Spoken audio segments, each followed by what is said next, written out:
اس کے بعد حضرت محمد مصطفیٰ صلی اللہ علیہ وآلہ وسلم نے پیغام دیا، اے اوڑھنے اور لپیٹنے والے، اٹھو اور لوگوں کو ایک کرنے پر لگ جاؤ، اپنے رب کی بڑائی کرو، اپنے دامن کو پاک رکھو اور گندگی سے دور رہو۔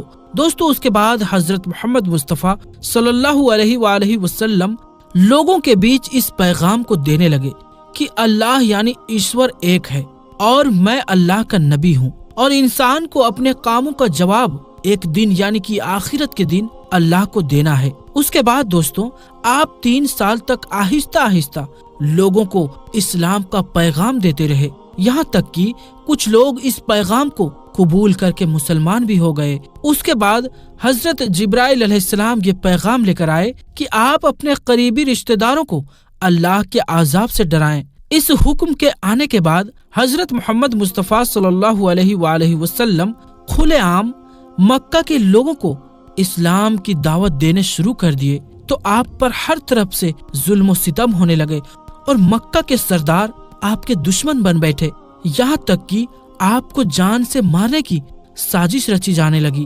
یہ وہی لوگ تھے جو پہلے حضرت محمد مصطفیٰ صلی اللہ تعالی علیہ وآلہ وسلم کو صادق اور امین کہتے تھے، مگر جب حضرت محمد مصطفیٰ صلی اللہ علیہ وآلہ وسلم نے خود کو نبی ہونے کا دعویٰ کیا اور قرآن پیش کیا جو آپ پر نازل ہوئی تھی، انہوں نے اپنے باپ داداؤں سے چلے آ رہے طور طریقے کے محبت کی وجہ سے آپ کا پیغام ماننے سے انکار کرنے لگے اور آپ کی ہر طرف سے برائی کرنے لگے۔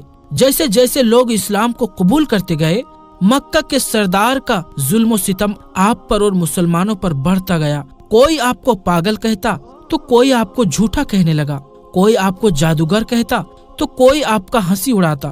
قرآن پاک جو آپ پر فرشتوں کے ذریعے سے نازل ہوئی تھی، اس کا اپمان کرنا اور اس کو جھوٹ بتانے لگے، جھوٹے قصوں سے قرآن کا مقابلہ کرنے لگے اور لوگوں کو قرآن سنانے کا موقع نہ دینے جیسا کام کرنے لگے۔ حضرت محمد مصطفیٰ صلی اللہ علیہ وآلہ وسلم سے کہا جانے لگا کہ ایک دن آپ ہمارے بتوں کی پوجا کریں اور ایک دن ہم آپ کے رب کی عبادت کریں گے۔ دوستو، کچھ لوگ حضرت محمد مصطفیٰ صلی اللہ علیہ وآلہ وسلم کے پیچھے ہی لگے رہتے تھے، اور جب وہ کسی کو قرآن سناتے تو یہ لوگ شور شرابہ کرتے اور تالیاں بجاتے تھے۔ جب آپ نماز پڑھتے تھے تو کبھی آپ پر بکری کی بچے دانی تو کبھی آپ پر اونٹ کی اوجڑی پھینک دیتے تھے۔ جب آپ چلتے تھے تو آپ پر کوڑا ڈال دیا جاتا تھا۔ اگر کوئی غلام یا غریب اسلام قبول کر لیتا تھا تو اس پر اتنے کوڑے برسائے جاتے تھے کہ کوڑے مارنے والا بھی تھک جاتا تھا۔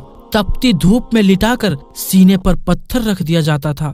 حالت یہ تھی کہ جان بچانا بھی مشکل تھی۔ اسلام قبول کرنے کے بعد بھی دوستو، اتنے ظلم و ستم سہنے کے بعد بھی آپ لوگوں سے فرماتے تھے، اے لوگوں، کسی ایک قبیلے، خاندان یا پھر کسی ایک ملک کا بھلا نہیں چاہتا، بلکہ میں پوری دنیا والوں کے لیے رحمت کا پیغام لے کر آیا ہوں۔ مجھے اللہ نے آپ کی ہدایت کے لیے بھیجا ہے۔